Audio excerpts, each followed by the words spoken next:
The stomach pain that arises on the 14th of September is not something that can be dismissed as an ordinary ache or random discomfort.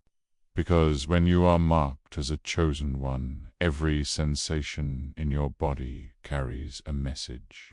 The physical and the spiritual are deeply connected, and the stomach is the center where energy is stored, processed, and released.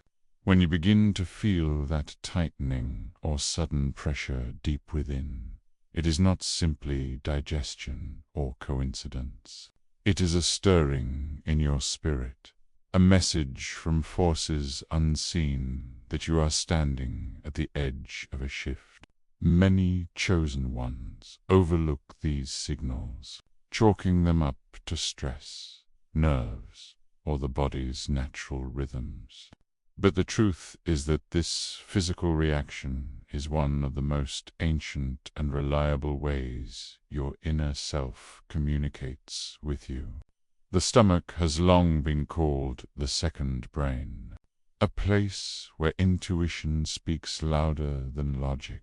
And when it twists at a precise time, like the 14th of September, it is because something in the unseen realms is aligning with your path. You may notice the ache start as a dull throb, almost like a whisper, then rising into sharper waves that demand your attention. It will not be random, because your mind may be distracted with everyday matters, while your body carries the message your soul refuses to ignore. This is a call to stillness, a reminder that your destiny is not being revealed through words or visions alone, but through your physical vessel. That pain is a doorway. You may try to eat, drink, or distract yourself, but it lingers until you recognize that it is not your body crying out in weakness. It is your spirit, announcing that something important is approaching. For the chosen ones, dates are not ordinary markers of time. They are portals. The 14th of September is one such portal, carrying vibrations that demand awareness. The stomach pain is the body's alarm clock, jolting you to remember that you cannot sleepwalk into this moment when you carry divine purpose. Your energy field becomes sensitive to shifts around you. The stomach reacts to invisible pressure, the unseen eyes fixed upon you, the sudden currents moving in your spiritual atmosphere. Just as animals sense earthquakes before they strike, your body senses the tremor of spiritual events before they unfold. The stomachache is not punishment. It is preparation. It is meant to sharpen your awareness, to remind you to anchor your thoughts and strengthen your shield. When you feel it, you must resist the urge to dismiss it as random. Instead, breathe through it. Ask yourself what your soul is telling you, and trust that it is your higher guidance speaking. The timing matters. On the 14th of September, the energies align to test those marked as chosen. The stomach pain arrives as confirmation that the veil is thinning, that eyes from another realm are watching, that unseen movements are brushing against your path. It can feel unsettling, but it is also a gift. For in that moment you are reminded that you are not ordinary, that your body itself is a vessel tuned to the frequency of higher messages. When you recognize the stomach pain as a spiritual signal, you step into the truth that every ache, every whisper, every sign is part of the divine conversation meant only for those awake enough to notice. When something unseen fixes its attention on you, The experience is quieter than dramatic, but deeper than any loud alarm. It is a subtle, steady pressure at the edges of perception that asks you to become more present, to notice small shifts you once ignored. For the chosen one, this observation is not hostile by default. It is probing, testing the resilience of your inner landscape and the clarity of your awareness. An unseen watcher does not announce itself with fireworks. It checks the tone of your breath, the steadiness of your heartbeat, the way you respond when a stray thought tugs at your attention. It measures whether you are grounded enough to receive what comes next, and whether your boundaries hold when currents of influence sweep nearby. In practical terms, this means you may catch yourself reacting to tiny provocations. A sharp word that usually would wound you might slide off, or a trivial annoyance might expose a deeper fear. The watcher is learning your thresholds while you are learning to hold your center. Testing awareness is part of a rite of passage.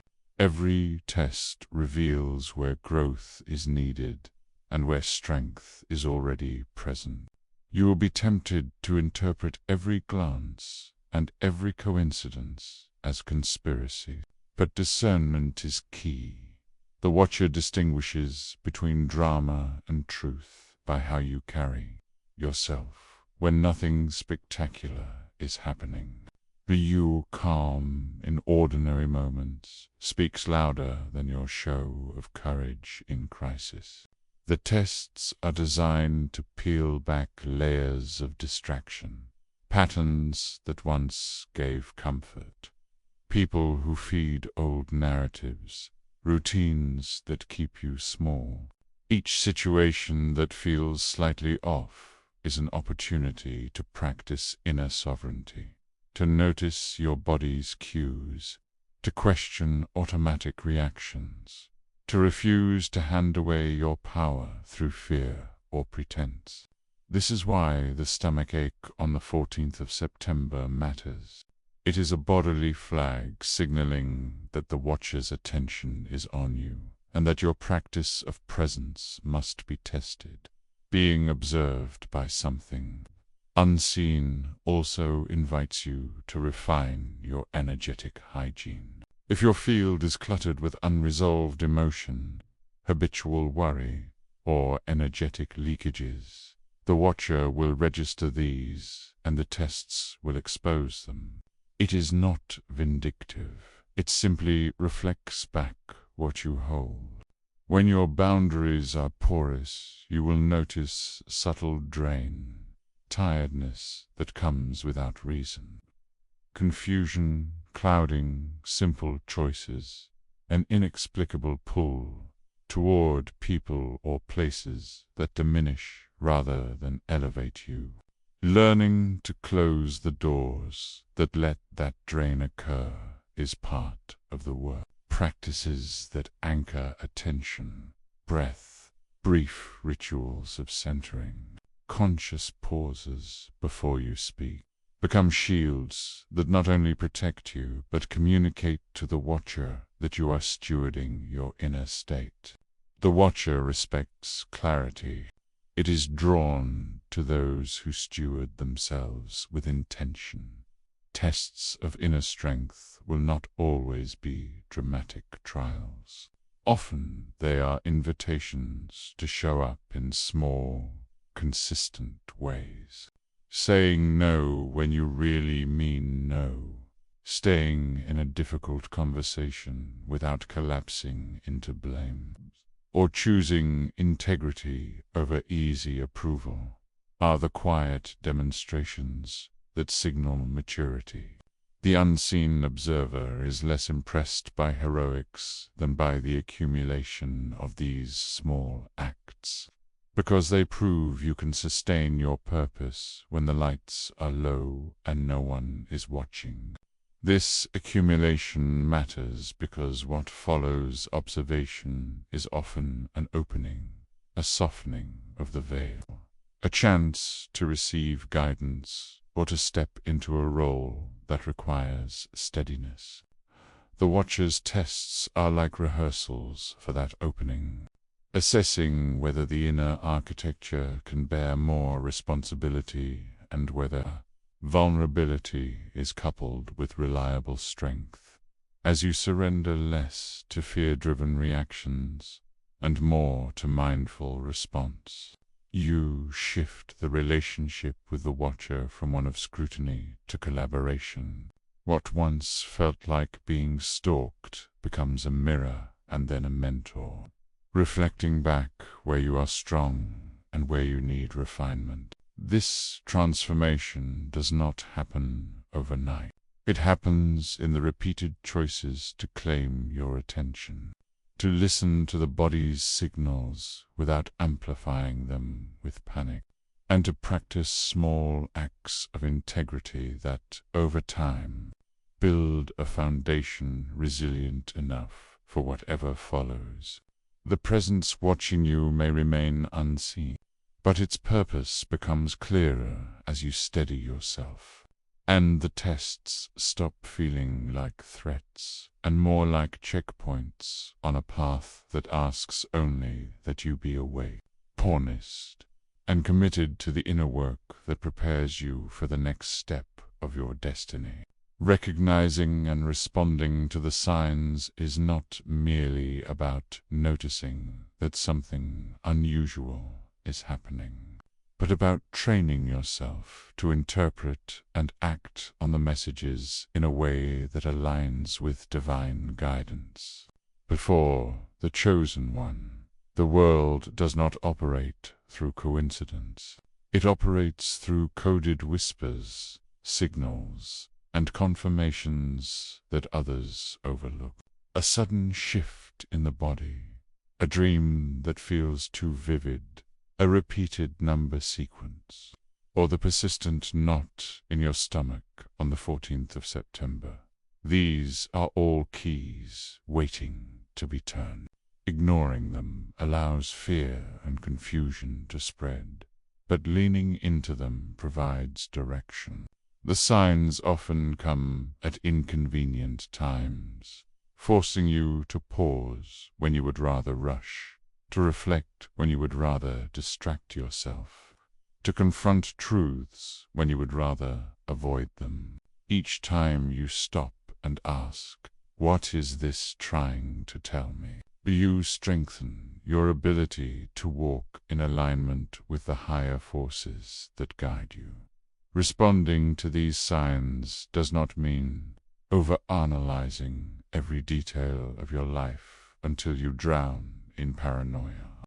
It means creating space for stillness and listening without dismissing what feels important. The body, mind, and spirit each have their own language. Your body gives you sensations, stomach aches, chills, sudden warmth. Your mind flashes with thoughts or images that seem out of place, and your spirit nudges you with intuition that feels more like knowing than guessing. When these three align, the sign is undeniable. Acting on it may feel uncomfortable because it often requires stepping outside of familiar habits or safe illusions. Sometimes it calls you to distance yourself from people whose energy dims your light. Other times it urges you to speak truths that others may resist. But each act of obedience to these signals unlocks hidden layers of protection and guidance that cannot be accessed by those who dismiss them as chance.